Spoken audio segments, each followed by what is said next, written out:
আসসালামু আলাইকুম। আন্তর্জাতিক সংবাদে আপনাকে স্বাগতম। আজকের সংবাদের শুরুতেই জানিয়ে দিব, যে কোনো হামলার জবাব বড় পরিসরে দেওয়ার হুঁশিয়ারি ইরানি সেনাবাহিনীর। ইরানের সঙ্গে যুদ্ধ ছোটখাটো বিষয় মাত্র, দাবি ট্রাম্পের। মার্কিন নিষেধাজ্ঞা ঠেকাতে চূড়ান্ত পরিকল্পনা সাজাচ্ছে ইরান। মার্কিন সেনা আটক বা হত্যায় $30,000 পুরস্কার, ইরানের ঘোষণা। মাটির নিচের গোপন ক্ষেপণাস্ত্র উৎপাদন কেন্দ্র পরিদর্শন করলেন ইরানের শীর্ষ জেনারেল। পশ্চিমাদের সমর্থন পেতে মুসলিম বিদ্বেষকে হাতিয়ার করছে ইসরায়েল। যে কোনো হামলার জবাব বড় পরিসরে দেওয়ার হুঁশিয়ারি ইরানি সেনাবাহিনীর।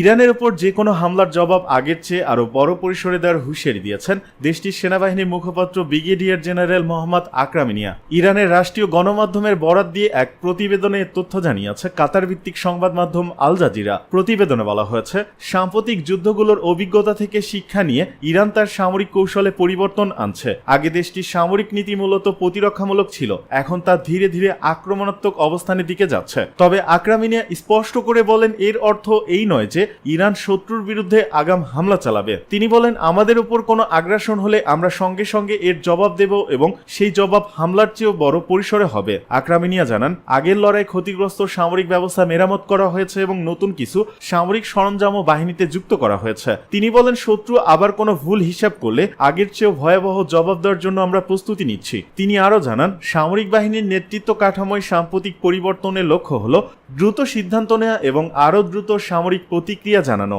আকরামিনিয়ার ভাষায়, যুদ্ধবিরতি ও সামরিক নিরাপত্তার সময় ইরান কোনো মুহূর্ত নষ্ট করেনি, কারণ আমরা শত্রুকে মোটেও বিশ্বাস করি না। ইরানের সেনাবাহিনীর এই মুখপাত্র আরও বলেন, যুদ্ধের পর হরমুজ প্রণালী ইরানের পররাষ্ট্রনীতির লক্ষ্য অর্জনে গুরুত্বপূর্ণ ভূরাজনৈতিক প্রভাব অর্জন করেছে। একই সঙ্গে সৌদি আরব, তুরস্ক ও পাকিস্তানের সাম্প্রতিক প্রতিরক্ষা সহযোগিতাকে তিনি মধ্যপ্রাচ্যে যুক্তরাষ্ট্রের প্রভাব কমে যাওয়ার একটি ইঙ্গিত হিসেবে উল্লেখ করেন। ইরানের সঙ্গে যুদ্ধ ছোটখাটো বিষয় মাত্র, দাবি ট্রাম্পের।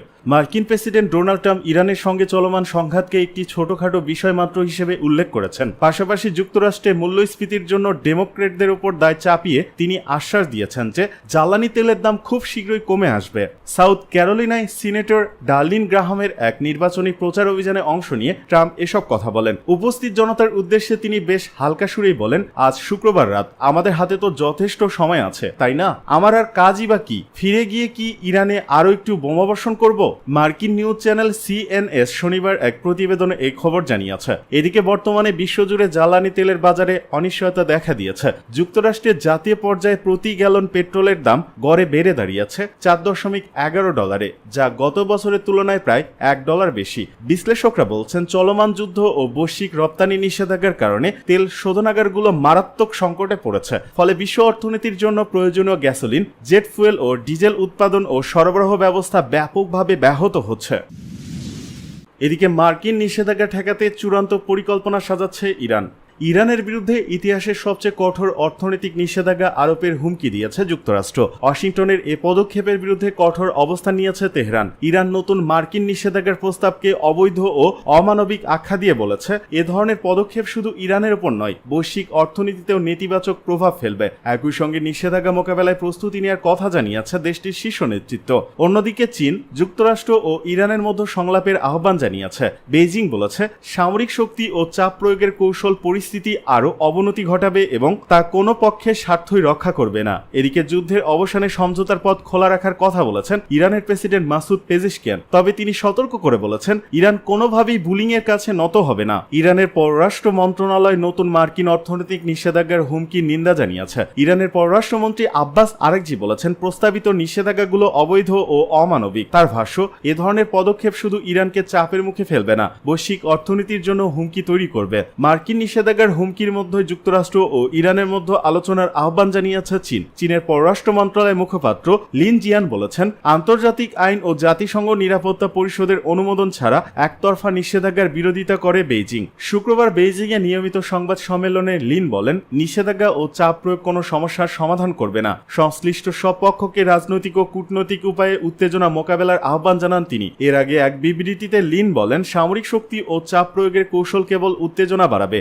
যা কোনো পক্ষের স্বার্থেই নয়। বিরোধ সংলাপ ও আলোচনার মাধ্যমে সমাধানের জন্য সংশ্লিষ্ট পক্ষগুলোর দায়িত্বশীল আচরণ করা উচিত। ওয়াশিংটন যখন ইরানের উপর অর্থনৈতিক চাপ বাড়াচ্ছে এবং তেহরানের সঙ্গে চীনের অর্থনৈতিক সম্পর্ক সীমিত করতে বেইজিংকে চাপ দিচ্ছে, তখনই চীনের পক্ষ থেকে এই অবস্থান জানানো হলো। এদিকে রাজনৈতিক বিশ্লেষক আলেকজান্ডার আলফিয়াস শিয়ার্স মনে করেন, ইরানের উপর নতুন করে সেকেন্ডারি স্যাংশন আরোপ করলেও তা কার্যকর নাও হতে পারে। তার মতে, প্রথমে ট্রাম্প প্রশাসনও সর্বোচ্চ অর্থনৈতিক চাপ প্রয়োগের নীতি নিয়েছিল, কিন্তু তা কাঙ্ক্ষিত ফল দেয়নি। শিয়ার্স বলেন, ট্রাম্প প্রশাসনের অনিশ্চয়তার কারণে প্রথম মেয়াদে অনেক দেশ তার হুমকিকে গুরুত্ব দিল, দ্বিতীয় মেয়াদে যুক্তরাষ্ট্রের বিশ্বাসযোগ্যতা কমেছে। ফলে ইরানের সঙ্গে বাণিজ্য করা দেশগুলোর উপর গৌণ নিষেধাজ্ঞা আরোপের হুমকির প্রভাবও সীমিত হতে পারে। তিনি আরও বলেন, ইরান বিরোধী অভিযানে যুক্তরাষ্ট্র একাধিক কৌশলগত ভুল করেছে। তার মতে, সামরিক শক্তি কিভাবে ব্যবহার করতে হয় এবং কার্যকর রাষ্ট্রীয় কূটনীতি কিভাবে পরিচালনা করতে হয়, এক্ষেত্রে ওয়াশিংটনের দুর্বলতা স্পষ্ট হয়েছে। মিত্রদের সঙ্গেও যুক্তরাষ্ট্রের আচরণে একই ধরনের প্রবণতা দেখা গেছে বলে মন্তব্য করেন তিনি। মার্কিন সেনা আটক বা হত্যায় $30,000 পুরস্কার ঘোষণা ইরানের। ইরানে স্থল অভিযান চালিয়ে মার্কিন সেনারা প্রবেশ করলে তাদের আটক বা হত্যা করতে পারলে প্রায় $30,000 পুরস্কার দেওয়া হবে। ইরানি সেনাবাহিনীর মুখপাত্র ব্রিগেডিয়ার জেনারেল মোহাম্মদ আকরামিনিয়া বলেছেন, কোনো ইরানি নারী এ ধরনের পদক্ষেপ নিলে পুরস্কারের পরিমাণ দ্বিগুণ হবে। তিনি বলেন, ইরানের সশস্ত্র বাহিনীর সদস্য কিংবা বৈধভাবে শিকারী আগ্নেয়াস্ত্র রাখার অনুমতিপ্রাপ্ত কোনো নাগরিক যদি ইরানের ভূখণ্ডে স্থল আগ্রাসনের সময় মার্কিন বাহিনীর সদস্যকে হত্যা বা আটক করেন, তাহলে তাকে এই পুরস্কার দেওয়া হবে। আকরামিনিয়া আরও জানান, এই কাজে ব্যবহৃত আগ্নেয়াস্ত্রটি সেনাবাহিনী তার মূল দামের দ্বিগুণ মূল্যে কিনে একটি সামরিক জাদুঘরে সংরক্ষণ করবে। অস্ত্রটির মালিকের নামও সেখানে উল্লেখ করা হবে এবং সম্মান হিসেবে তাকে একই ধরনের আরেকটি অস্ত্র দেওয়া হবে। ইরানি সেনাবাহিনীর এই পরিকল্পনা অনুযায়ী কোনো ব্যক্তি মার্কিন সেনাকে হত্যা বা আটক করে কর্তৃপক্ষের কাছে হস্তান্তর করলে 5 বিলিয়ন তুমান বা $30,000 পুরস্কার পাবেন। মাটির নিচের গোপন ক্ষেপণাস্ত্র উৎপাদন কেন্দ্র পরিদর্শন করলেন ইরানের শীর্ষ জেনারেল।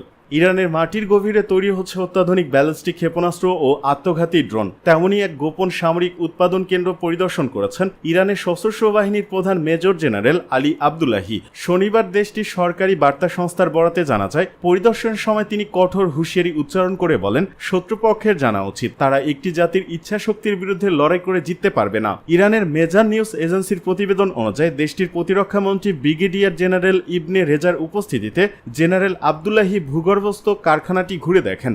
সেখানে তাকে ইরানের নিজস্ব প্রযুক্তিতে তৈরি অস্ত্র উৎপাদনের সার্বিক অগ্রগতি সম্পর্কে অবহিত করা হয়। প্রতিবেদনে প্রথমবারের মতো তৃতীয় দফায় চাপিয়ে দেওয়া যুদ্ধের সময়কার ক্ষেপণাস্ত্র উৎপাদন প্রক্রিয়ার বিস্তারিত বিবরণ তুলে ধরা হয়েছে। সামরিক শিল্পের আধুনিকায়ন ও ক্ষিপ্রতার ভূয়সী প্রশংসা করে জেনারেল আবদুল্লাহি বলেন, প্রতিরক্ষা মন্ত্রণালয়ের এখন শুধু নিরলস শ্রম আর অগ্রগতির উৎসাহ দেখা যাচ্ছে। কর্মী ও কর্মকর্তাদের প্রচেষ্টায় আজ অতীতের যে কোনো সময়ের চেয়ে উন্নত মানের সামরিক সরঞ্জাম উৎপাদিত হচ্ছে। গুণগত মান বৃদ্ধির পাশাপাশি দেশীয় ড্রোন ও ক্ষেপণাস্ত্র উৎপাদনের গতিও বহুগুণ বাড়ানো হয়েছে। বিশেষ করে আত্মঘাতী ড্রোনের উৎপাদন সক্ষমতা আগের তুলনায় 3 গুণ বৃদ্ধি পেয়েছে বলে জানান তিনি। প্রতিবেদন অনুযায়ী এই বিশাল ভূগর্ভস্থ কমপ্লেক্স ক্রুজ ও ব্যালিস্টিক ক্ষেপণাস্ত্র, কৃত্রিম উপগ্রহ, স্যাটেলাইট উৎপাদনকারী যান এবং অন্যান্য সামরিক সরঞ্জাম তৈরি হচ্ছে। বছরের পর বছর গবেষণা ও উৎপাদন লাইনের অক্লান্ত পরিশ্রমের ফলেই ইরান আজ বিশ্বের অন্যতম শীর্ষ ড্রোন ও ক্ষেপণাস্ত্র শক্তিতে পরিণত হয়েছে। অথচ বিপ্লব পূর্ব যুগে ইরানের প্রতিরক্ষা চাহিদার প্রায় 90% আমদানির উপর নির্ভর করত, যা এখন সম্পূর্ণ নিজস্ব প্রযুক্তিতে নির্মিত হচ্ছে। পশ্চিমাদের সমর্থন পেতে মুসলিম বিদ্বেষকে হাতিয়ার করছে ইসরায়েল। পশ্চিমা বিশ্বের রাজনৈতিক অঙ্গনে এবং জনগণের চোখে নিজেদের ভাবমূর্তি রক্ষা ও সমর্থন বজায় রাখতে চরমপন্থী ইসলামোফোবিয়া বা ইসলাম বিদ্বেষীকে কৌশল হিসেবে গ্রহণ করেছে ইসরায়েল। কাতার ভিত্তিক আন্তর্জাতিক সংবাদ মাধ্যম আল জাজিরায় প্রকাশিত এক বিশ্লেষণে এই তথ্য তুলে ধরা হয়েছে। মার্কিন পররাষ্ট্র দপ্তর থেকে পদত্যাগ করা সাবেক ঊর্ধ্বতন কর্মকর্তা জশ পল তার নিবন্ধে লিখেছেন, গাজায় ইসরায়েলের নির্বিচার আগ্রাসন ও মানবাধিকার লঙ্ঘন কারণে বিশ্বজুড়ে দেশটির ভাবমূর্তি চরমভাবে ক্ষুণ্ণ হয়েছে। এই সংকট কাটাতে ও পশ্চিমা সমর্থন ধরে রাখতে ইসরায়েল এখন ডানপন্থী এবং রক্ষণশীল রাজনীতিকদের ইসলাম ভীতিকে উস্কে দেওয়ার নীতি গ্রহণ করেছে। প্রতিবেদনে বলা হয়, বেনিয়ামিন নেতানিয়াহুর নেতৃত্বাধীন ইসরায়েল সরকার ইউরোপ ও যুক্তরাষ্ট্রের চরম ডানপন্থী রাজনৈতিক দলগুলোর সাথে সখ্য গড়ে তুলছে। সম্প্রতি জেরুজালেমে আয়োজিত এক সংবাদ সম্মেলনে ইউরোপের বিভিন্ন ডানপন্থী দলের নেতাদের আমন্ত্রণ জানানো হয়, যেখানে মূল আলোচনার বিষয়বস্তু ছিল উগ্র ইসলামের ধরনের আগ্রাসনের বিরুদ্ধে যৌথ লড়াই। কূটনৈতিক বিশ্লেষকদের মতে ইসরায়েলের পররাষ্ট্র মন্ত্রণালয় এবং বিভিন্ন পিআর ফার্মের মাধ্যমে যুক্তরাষ্ট্র, কানাডা সহ পশ্চিমা দেশগুলোতে একটি সংগঠিত প্রচার চালানো হচ্ছে। এই প্রচারণার মূল উদ্দেশ্য হলো মুসলিম অভিবাসী ও ইসলামী মূল্যবোধকে পশ্চিমা সভ্যতার জন্য হুমকি হিসেবে উপস্থাপন করা এবং এটি বোঝানো যে উগ্রবাদের বিরুদ্ধে লড়াই ইসরায়েলি পশ্চিমা বিশ্বের একমাত্র মডেল। তবে বিশ্লেষকরা সতর্ক করে বলছেন, ঘৃণা ও ভয় ছড়িয়ে নিজেদের অবস্থান রক্ষার এই মরিয়া চেষ্টা শেষ পর্যন্ত কতটা সফল হবে তা নিয়ে সন্দেহ রয়েছে। পশ্চিমা বিশ্বের সাধারণ জনগণ ও প্রগতিশীল সমাজ ক্রমেই এ ধরনের প্রচারণার প্রকৃত উদ্দেশ্য ধরে ফেলছে।